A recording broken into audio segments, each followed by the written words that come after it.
Hey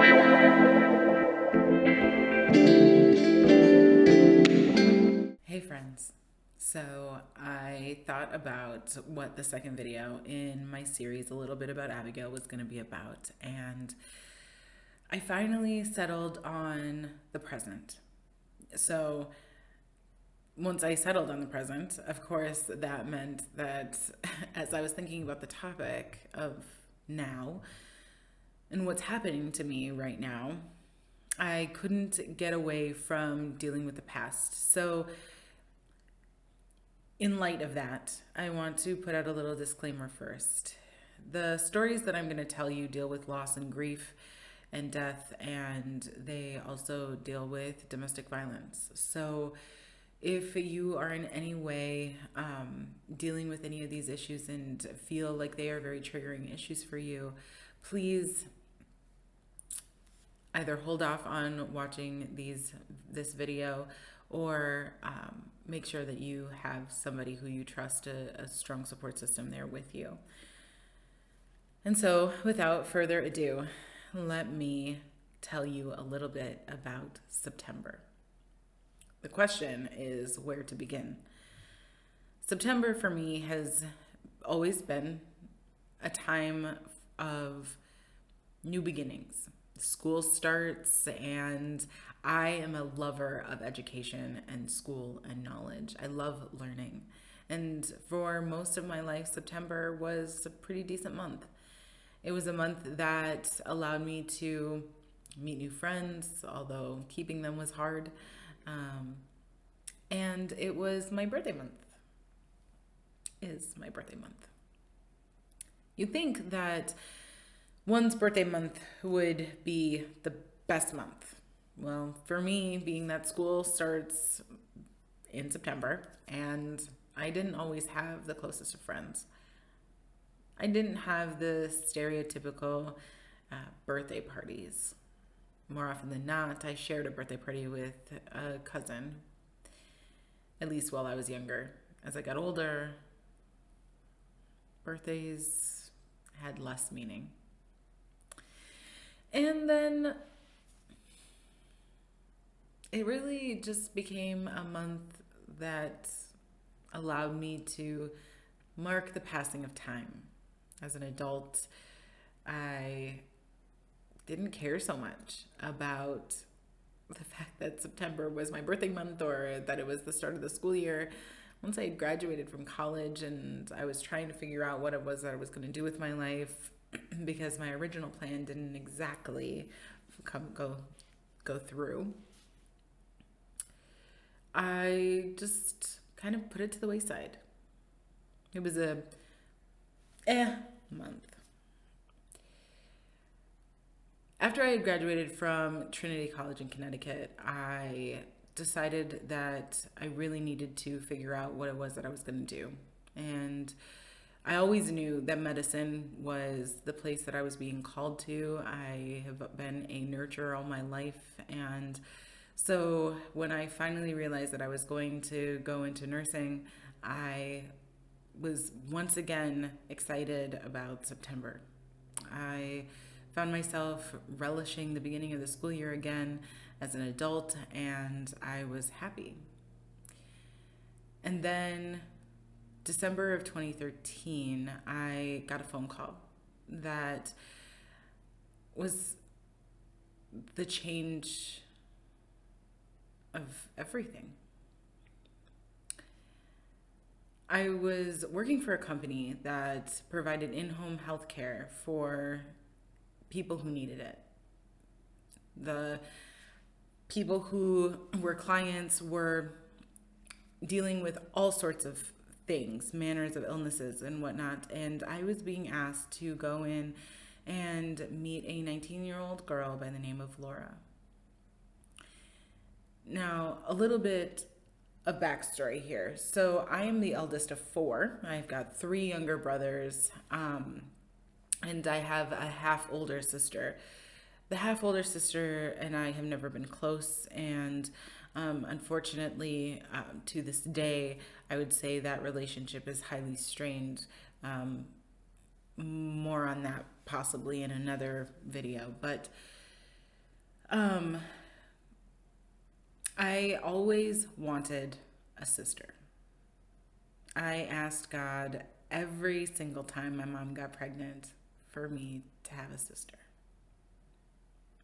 3 younger brothers later, and now an adult, I've pretty much given up. But Laura changed all of that. She was the sister I had always asked God for. And for her to be diagnosed with osteosarcoma, that was a hard pill to swallow. It became an even harder pill to swallow when, at the beginning of the summer of 2014, we found out that there was nothing more that we could do. She was gonna die. And to say that I wasn't happy about it would be an understatement. But we made it through the summer. And my birthday rolled around in September. She gave me a beautiful gift, my favorite scent, lilacs, in lotion form. And I went out and celebrated with some friends and had a pretty decent time. The next couple of days were hard. We were told that she was taking a turn for the worse and there was nothing more that we could do.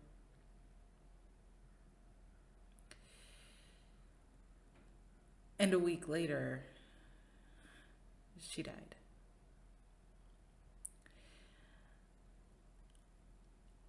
I've never felt a hole like I did the day that she passed. And to be honest, it was 4 a.m. the day that she passed when I was pretty violently woken from sleep, and I knew that she was going. I sang myself back to sleep that night because I didn't know how else to rest.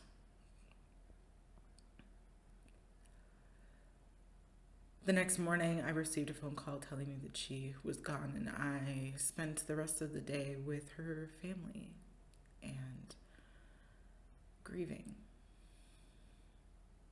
Now, as a light worker, as somebody who is a pretty strong intuitive, I'll toot my own horn there, I have the ability to talk to her soul every day if I choose. And most days I do. She's healthy and happy, and she is processing the life that she chose to come into. Now, I know that she is more than fine. So, of course, the grief and sadness had to be worked through, and I went through a lot of therapy talking about why I was so sad and why I was so upset that my soul sister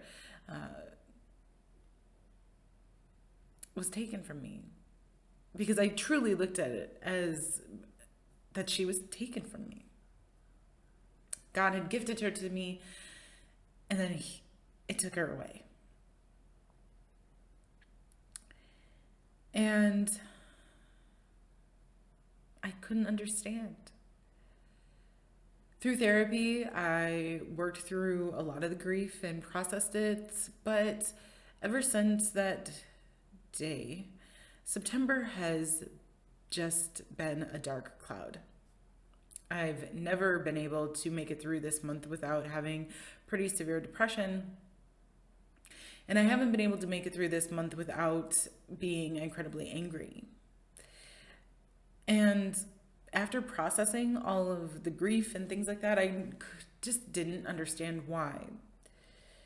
Well, this particular September, I was pretty determined that I was going to handle September better. And one day I was listening to Shule's podcast, The Closeted Soul. If you don't know, Shule is one of my soul sisters. And she was speaking about the time when she was 5 and she was witness to her father physically abusing her mother. This story really resonated for me because I have a very similar story, only I was 3. I was 3 and I watched as my father beat my mother in front of his 3 children, my half-sister, myself, and my brother, and 2 of his adult friends who did nothing to stop what was happening.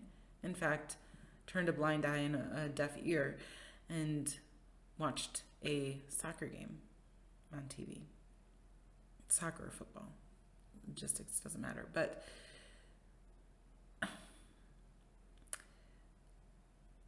I found myself listening to her story and then listening to her say that the body holds on to memories. And I thought to myself, this is something that I don't know if I've fully processed. I've dealt with the forgiveness aspect, or at least attempting to forgive. And by this time, my father was already dead and passed on. He actually died earlier this year. And I had not had contact with him and didn't feel a need to. But I felt like I had significantly processed what had happened to me then and didn't really feel like it was necessary to go back to that time. But something that Shule said stuck with me, that sometimes there's more to the story than what's actually there. So I decided to light a candle, surround myself with crystals, and turn on my shamanic healing playlist and go on a journey. I went to my place of nature, which is like a field, is like the Great Plains of the USA, and there are buffalo running in the distance, and the wind is blowing, and there's a bonfire. And I remember looking up as I opened my eyes and seeing Laura striding toward me with purpose and love in her face. And she came to my left side and she hugged me so hard that I started crying, sobbing actually. And I turned to her and of course asked her the question that we all ask, are you okay? And I already know the answer. I already knew the answer. I had talked to her since she had passed and knew she was okay, knew she was better than okay, and that she didn't regret anything about her life, and that she was so happy, and that she was processing everything beautifully. But then she said to me that there was something more, and that she would come with me to figure out the something more. And so with her hand in mine, I stepped into that memory. We lived in Philadelphia, just outside of Philadelphia. We had gone to a baseball game. It had been a hot day. We had stopped for Subway for supper and brought it back to the house. My father got angry and my mom questioned him, and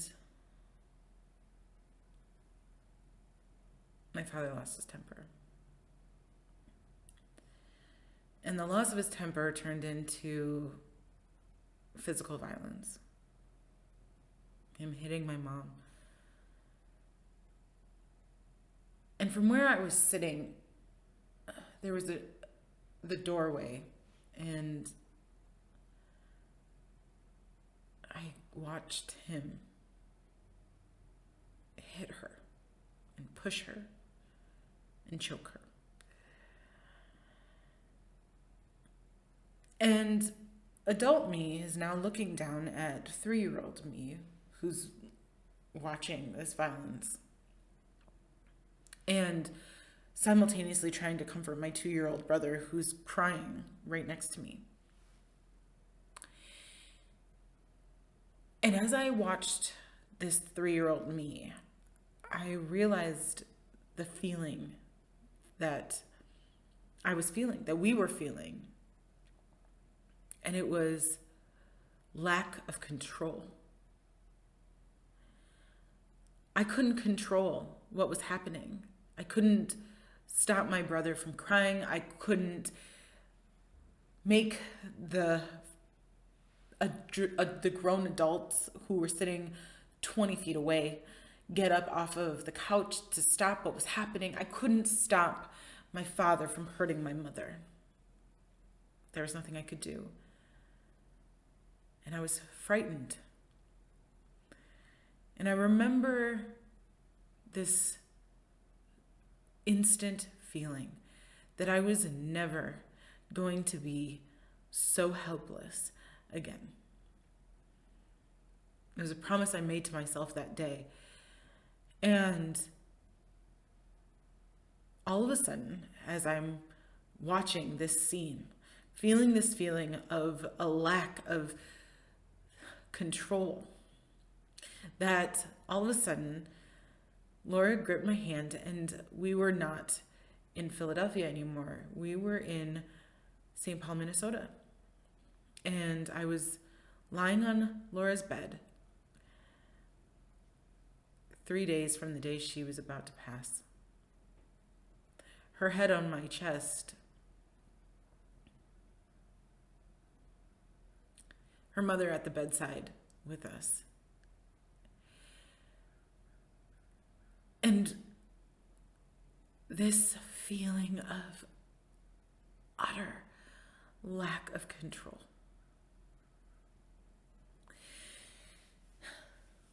And as I watched and felt this lack of control permeate this room, my chest started to shake. And Laura felt it. And with her eyes closed and with her voice so weary, she said to me, "Is everything okay? Are you okay?" I swear to you, Laura was always more concerned about everybody around her than she ever was for herself. This beautiful soul who was at this point 20,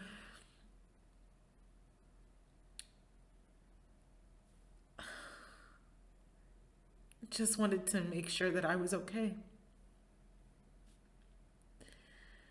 So I closed my eyes real tight and I took a deep breath in to stop the shaking, and I kissed her on the forehead and said, "Yeah,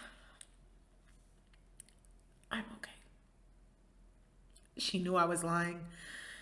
She knew, but she was sick and she was tired, and the last thing I wanted to do was burden her with how I was feeling in that moment. And what I felt was an utter lack of control. I couldn't stop what was happening to her. She was dying. And I had promised myself I was never going to feel like that again. And granted, at the time, had you asked me what I was feeling, I wouldn't have been able to tell you then. I wouldn't have been able to explain what it was that I was feeling other than sadness and hurt. But looking at that scene, reliving that scene, I immediately understood, having already watched a 3-year-old me go through the same thing. I was floored. I then proceeded to do what us light workers and energy workers do. I didn't rewrite history, but I told the versions of myself in those memories and those moments that the lack of control is not the thing that I needed to be concerned about. That we lack control in most of our lives. That there were other things that I needed to understand about those moments, reasons for why I was living them. And I needed to look much higher above those situations. In the rewriting of these moments, I felt a level of freedom that I hadn't felt, particularly during September, that I've ever experienced. And I came out of the meditation and out of the journey, and I felt a weightlessness. I finally understood why September was so hard. All of that lack of self-control had been stored in my body, and while my heart and my mind had worked through the feelings and emotions of those very different moments, I hadn't really figured out a way to release those things from my body, and my ego clung to that lack of self-control, that lack of control, situational control, for years. And it was clinging to it so hard because it didn't want to let it go. So I have continued to work on it.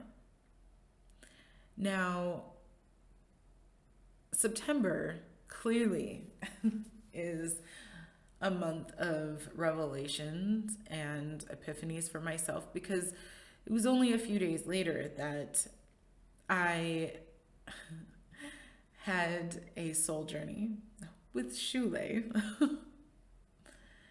And she told me some things that made me very angry with my guides. She told me that I needed to take a break, that I needed to take 2 weeks and do no healings, no readings, no anything. And I basically said, well, not doing anything as it is. You know, my business, Breath of Life, hasn't exactly started the way that I hoped that it would. And I've been really sad about that. And so after my conversation with her, I went and did a lot of reflection. And through reading a book, I realized that one of my very significant issues is self-worth. I place an extreme amount of worth on, or my worth, I should say, on things. I have a very strong attachment. And so I have been placing my value and my self-worth on whether or not Breath of Life, my business, does well. I found myself going, what the fuck? Because I thought that this was a problem that I had well and truly figured out. Well, as us intuitives like to say, the healing never ends. Even when you think that you've already worked through something, I can pretty much guarantee you that the ego is going to fight tooth and nail to maintain any semblance of existence. And wrapped up in my lack of self-worth was this value system that if my business did well, then I would be worth something and I would have value. And if it didn't do well, then I would not be worth something and I would have no value. My attachment to this idea, well, let's just say I have worked on it for many years and I know I'll continue to work on it. So it has been a rocky and consistently enlightening month. I no longer feel the weight of no control, although there are moments when I'm lying in bed at night thinking about all of the things that I don't control, like how well my business does, that I have to remind myself that I don't have control. I have to have faith. I have to trust. And that regardless of how things go, I have value and worth outside any of those things that I've placed attachments to. So,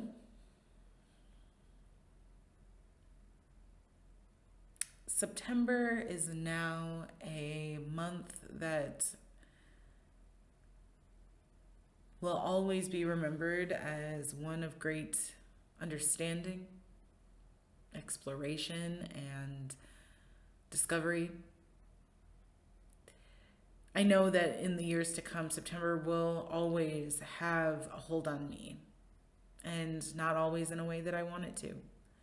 I will probably never truly love my birthday, and that's okay.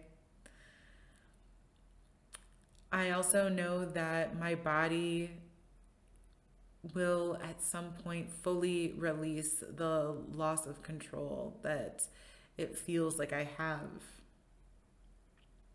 every September.